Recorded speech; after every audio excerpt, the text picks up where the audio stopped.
After World War II ended, the entire world was in a state of Cold War confrontation between the US and the Soviet Union for hegemony.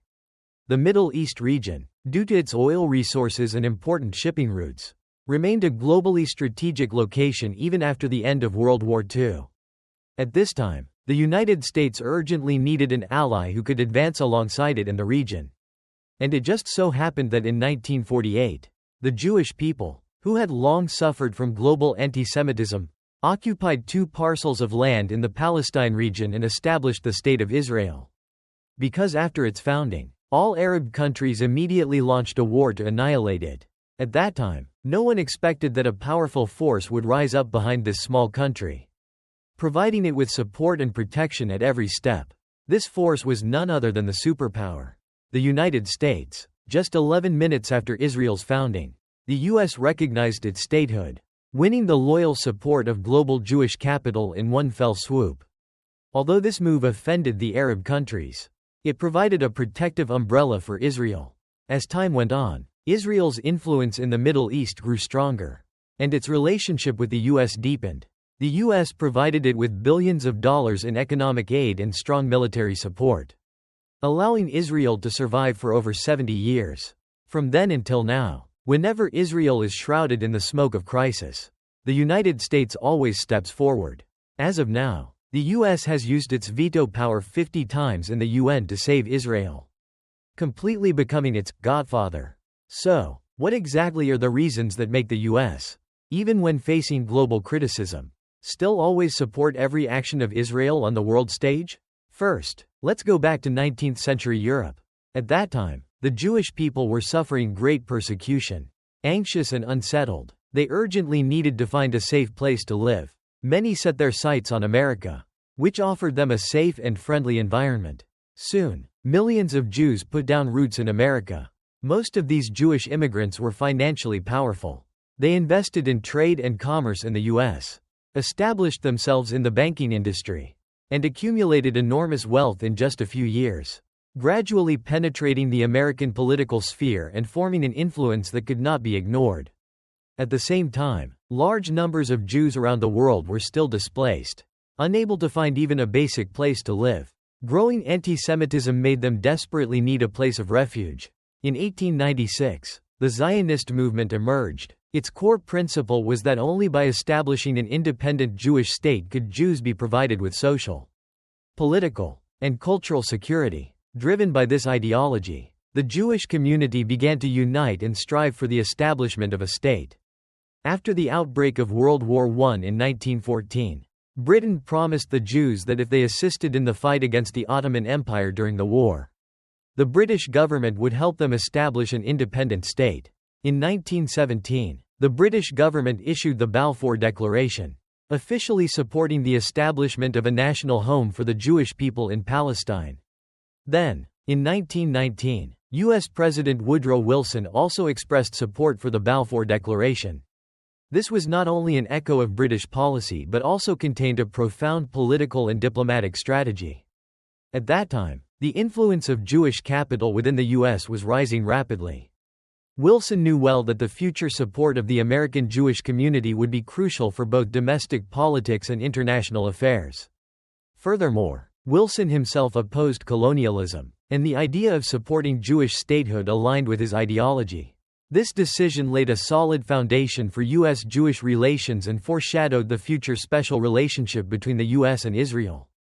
In 1922, the U.S. House of Representatives passed a resolution supporting a Jewish homeland, further paving the way for Jews to establish a cultural, religious, and national identity in Palestine. This gave new momentum to the dream of a Jewish state. Jews from all over the world began to migrate to Palestine in large numbers. However, in Europe at this time, Germany, defeated in World War I, was being swept up by Hitler's extremist ideology. In 1939, World War II broke out. This war was a catastrophe for European Jews. Hitler, through the Holocaust, carried out a massive persecution of the Jewish people. 6 million Jews were sent to their deaths. This horrific massacre made the demand for an independent and safe state even more urgent. The U.S. Congress again expressed its support, passing a resolution in 1944 that elevated the Jewish statehood demand to a global issue. In 1947, the British government submitted the Jewish question to the United Nations. The UN passed Resolution 181, introducing the Palestine Partition Plan, which approved the establishment of an independent state for the Jewish people. On May 14, 1948, under the leadership of David Ben-Gurion, Israel officially declared its independence. Although the UN partition plan was met with strong opposition and outright rejection from Arab countries, making Israel a public enemy of the Arab world from its very birth and surrounded by peril. The U.S. once again extended a hand of friendship.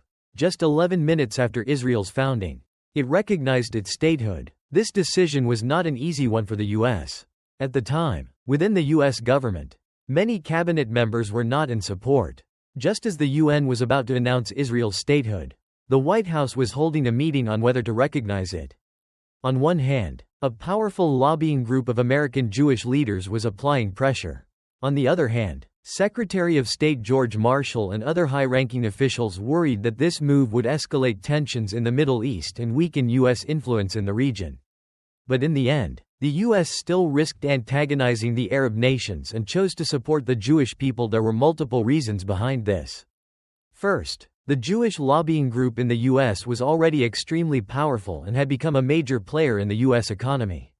Second, due to the Holocaust, the American public held considerable sympathy for the Jewish people and was inclined to support the Jewish cause. More critically, Israel's geographical location held extremely high strategic value for the U.S. In the context of the Cold War, the U.S.-Soviet arms race was underway, and the U.S. urgently needed to solidify control over oil production and shipping routes in the Middle East. And Israel could serve as a solid ally against Soviet influence. Based on these considerations, President Harry Truman unhesitatingly recognized Israel within 11 minutes, making the Jewish people's long-held dream of a state a reality. It also made Israel emotionally deeply indebted to the United States. This provided a key pivot point for America's future strategic layout in the Middle East. As soon as the news of Israel's founding broke, Egypt, Jordan, Syria, Iraq, and Lebanon, among other Arab nations, launched a joint attack against it. The First Arab-Israeli War erupted. Facing a test of life and death, Israel mobilized its entire population and threw itself into the war with astonishing fighting spirit. Despite limited resources, backed by various advanced weapons from the U.S., it severely damaged the Arab coalition forces in just a few days and won the 1948 war. But Israel, plunged into war right after its founding, suffered heavy losses and urgently needed to rebuild. The U.S. immediately opened its arms, providing substantial economic support, coupled with continuous financial aid from organizations like the World Jewish Relief. Israel was able to recover quickly. Like a fortress in the face of the Arab world, it rapidly solidified its position in the Middle East and established diplomatic relations with European countries and Iran, with whom it is now enemies. However, some of Israel's actions began to make the U.S. uneasy, and rifts appeared in their relationship. In 1956, Egyptian President Gamal Abdel Nasser nationalized the Suez Canal. The canal had previously been controlled by Britain and France, and this move angered both nations. They allied with Israel to attack Egypt. Israel's participation in the military action without U.S. permission made the incumbent president, Dwight D. Eisenhower, extremely dissatisfied. He wanted to maintain relations with Arab nations and did not want to see Israel so quickly drawn into war again. Therefore, during the war, he sternly warned Israel that if it did not withdraw its troops immediately, the U.S. would sever all relations and economic aid, and support anti-Israel resolutions at the UN. Under U.S. pressure, the three nations eventually ceased fire.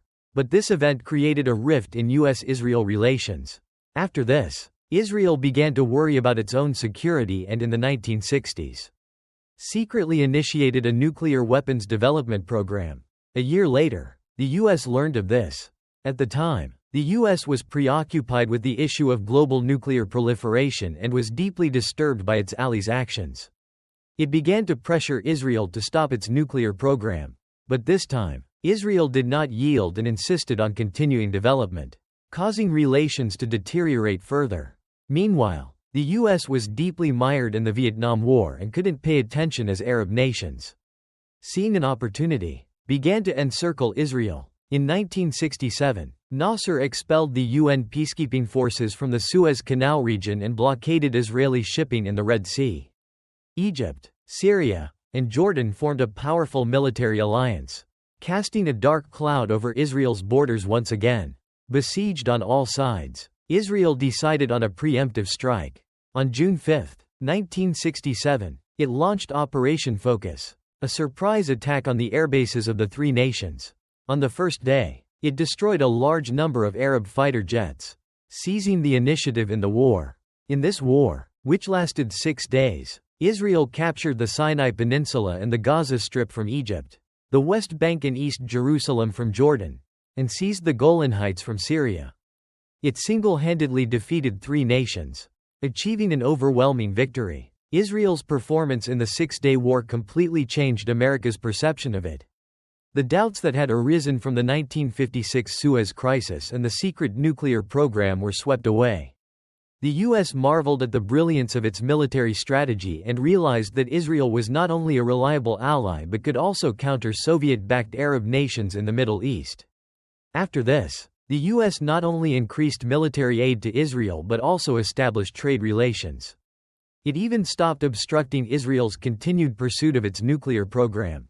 Instead, it used its veto power at the UN to block sanctions resolutions against it. In 1973, Egypt and Syria jointly launched the Yom Kippur War in an attempt to reclaim lost territory. By this time, after 1967, the U.S. had provided Israel with advanced fighter jets like the Phantom. Despite facing an oil embargo from OPEC, Organization of the Petroleum Exporting Countries, as a result, it stood firmly by Israel's side. The outcome of the war was the same as previous Middle East wars. The Arab nations were defeated again.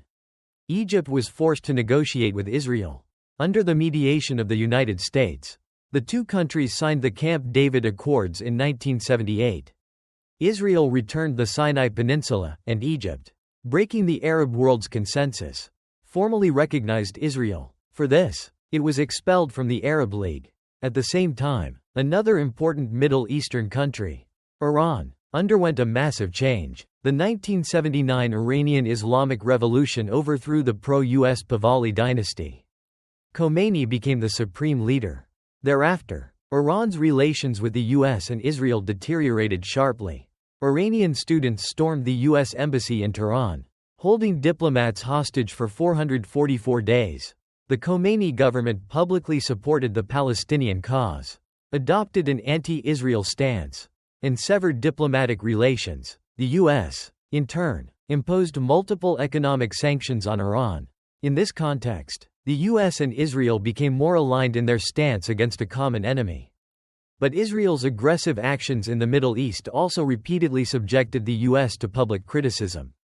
In 1982, Israel invaded Lebanon to eliminate the Palestine Liberation Organization (PLO), causing numerous Lebanese civilian casualties.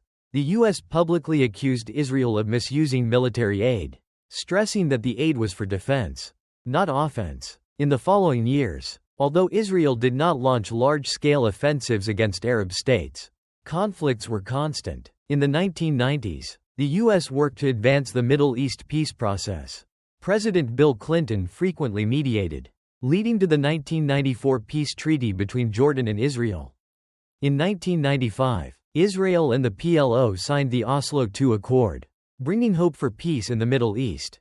The incumbent Israeli Prime Minister, Yitzhak Rabin, played a key role in this, but was assassinated by a Jewish extremist for advocating peace, a huge loss for the Middle East peace process. After Barack Obama became U.S. President in 2009, U.S.-Israel relations experienced some turbulence. The two sides differed on several policies.